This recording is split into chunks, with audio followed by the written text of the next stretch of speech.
ख़वातीन व हज़रात अस्सलाम वालेकुम।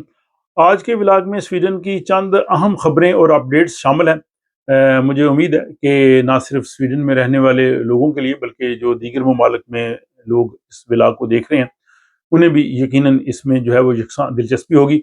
सबसे पहली बात हम इमिग्रेशन के हवाले से करते हैं। स्वीडन में आपको पता है कि एक तजवीज़ चल रही है हुकूमत की जानब से, जिसमें जो स्वीडिश डेमोक्रेट पार्टी जो कि इस हुकूमत की इत्तेहादी जमात है, या दूसरे लफ्ज़ों में कह लें कि सही मानों में वही हुकूमत को चला रही है, खुसूसन जो इमिग्रेशन पॉलिसी है। अगरचे उनका कोई भी वज़ीर हुकूमत में शामिल नहीं है, लेकिन उन्होंने जो सपोर्ट मुहैया की है जिसकी वजह से ये हुकूमत खड़ी है, वो यही है कि वो उनकी तमाम बातें मानी जाएँ। और उसमें ये भी है कि जिन लोगों को यहाँ पे परमानेंट रेजिडेंस मिली थी, जिन लोगों की तादाद तकरीबन 90,000 से 1,80,000 के करीब बनती है, जिनके पास अभी स्वीडन की नेशनलिटी नहीं है और उनके पास परमानेंट रेजिडेंस है, वो कहते हैं जी कि वो ख़त्म कर दी जाए।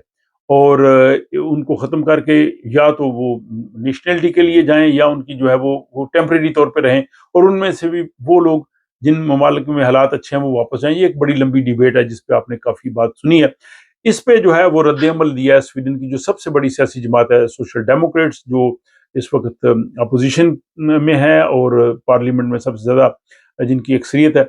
उन्होंने कहा जी कि ये तजवीज़ बिल्कुल नामाकूल है और जो लोग यहाँ पे रह रहे हैं उनको यहाँ से कहा जाए कि उनका परमानेंट स्टेटस ख़त्म करके उनको वापस भेजा जाए। ये गैर मुनसिफ़ाना है और इस तजवीज़ पे जो अमल नहीं किया जा सकता। लेकिन इसके जवाब में जो स्वीडिश डेमोक्रेट्स हैं उन्होंने कहा जी कि मुस्तकिल रिहाइश देना ही गलत था। जो लोग यहाँ पे आ रहे थे उनको टेम्परेरी तौर पे रहना चाहिए था। हाँ, जो लोग यहाँ ज़ुबान सीखें, सकाफ़त को अपनाएँ और सिटीज़नशिप के लिए क्वालीफ़ाई कर सकें, वो यहाँ पे रहें। तो ये एक काफ़ी देर से डिबेट चल रही है और आप देखेंगे कि आइंदा आने वाले दिनों में ये काफ़ी डिबेट आगे बढ़ेगी और बल्कि 2026 जो है वो काफ़ी तब्दीलियों का साल है। इस हवाले से मैं चंद एक व्लॉग्स आपकी खिदमत में पेश करूँगा कि 2026 में स्वीडन में कौन-कौन सी तब्दीलियाँ आ रही हैं और ख़ुसूसन तारकीन वतन की ज़िंदगी जो है वो किस तरह से मुतासर होगी, कौन से कवानीन होंगे। तो आप देखते रहिए इस चैनल को। अगली खबर जो है वो गोथनबर्ग का जो इलाका है वहाँ पे जो एक हाउसिंग सोसाइटी है, उसमें जो लोग किराए के अपार्टमेंट्स में रह रहे थे, उन्होंने उन्हें खबरदार किया है कि अपनी खिड़कियों से और बालकनियों से कचरा वगैरह नीचे ना फेंकें। अगर वो फेंकेंगे तो उनके लिए मसाइल बढ़ जाएंगे, बल्कि उनका जो कॉन्ट्रैक्ट है वहाँ पे वो कैंसिल हो जाएगा और उनको घर छोड़ना पड़ेगा। इस तरह का आपने कुछ अर्सा पहले एक व्लॉग देखा था कि स्टॉकहोम के इलाके में एक शख्स जो थे, उन्होंने जब वो कचरे को फेंकना था तो बाकायदा उन्होंने जो उसके लिए जगह बनी होती है, वो बड़े कंटेनर्स उसमें डालने की बजाय बाहर रख दिया था और उनको काफ़ी जुर्माना अदा करना पड़ा था और साथ वार्निंग लेटर था कि अगली दफ़ा अगर आप करेंगे तो आपका घर का ये कॉन्ट्रैक्ट ख़त्म हो जाएगा और आपको घर छोड़ना पड़ेगा।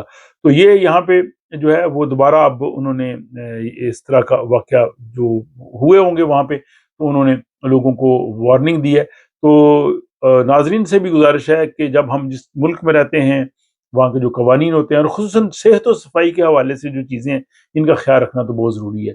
और वैसे ही इधर-उधर कचरा फेंकना जो है वो इंसानी सेहत के लिए भी ठीक नहीं और इंसानी वक़ार के भी मुनाफ़ी है। तो बहरहाल ये जनाब एक गोथनबर्ग के इलाके में इस तरह की जो है वो सिचुएशन थी। अगली जनाब बात ये है कि 2026 में जैसे मैंने कहा कि कई तब्दीलियाँ आ रही हैं, उसमें एक तब्दीली ये भी है कि पेंशन की उम्र जो है वो भी 67-68 हो सकती है। इस पे जो है वो जो पेंशन का इदारा है और हुकूमत जो है वो इसमें जो है वो काम कर रहे हैं। और इसके साथ ये है कि पेंशन की जो माहाना रकम है, इसमें 110 से 900 करोड़ तक जो है वो इज़ाफ़ा होगा।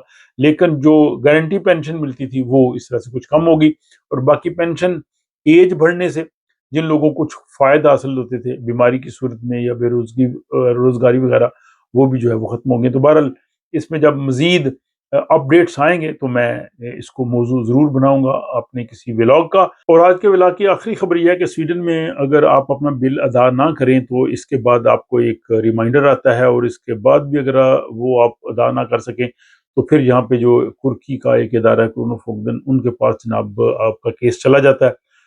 और अब ये सूरत हाल सामने आई है कि बहुत से लोग जो घर अपने खाने-पीने की चीज़ें मँगवाते हैं या फूड मँगवाते हैं, जैसे फूडोरा से या वोल्ट से या उबर ईट्स वगैरह से, وہ بھی بل نہیں ادا کرتے اور وہ بل بعد میں جو ہے وہ کرونو فوگدن کے پاس چلے جاتے ہیں۔ یہ بڑی ایک انٹرسٹنگ سی صورتحال ہے۔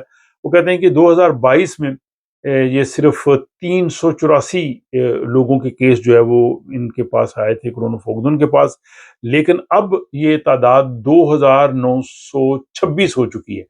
تو یہ بہت بڑی تعداد بڑھ گئی ہے کہ لوگ گھر جو ہے وہ منگواتے ہیں، جیسے آرڈر کرتے ہیں کوئی بھی کھانا وغیرہ، اور اس کے بعد ظاہر انہوں نے بل پے کرنا ہوتا ہے، وہ بل پے نہیں کرتے اور کرتے کرتے جو ہے یہ ان کے پاس چلا جاتا ہے۔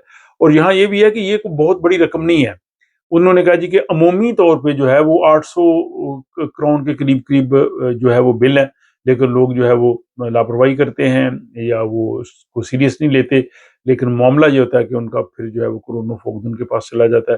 اور اگر جن لوگوں نے پرماننٹ ریزیڈنس کے لیے اپلائی کرنا ہے یا سٹیزن شپ کے لیے، تو ان کے لیے بڑا مسئلہ بنتا ہے، بلکہ عام لوگوں کے لیے بھی جنہوں نے بل ادا کرنا ہے، بل تو اپنے دینا ہی ہے۔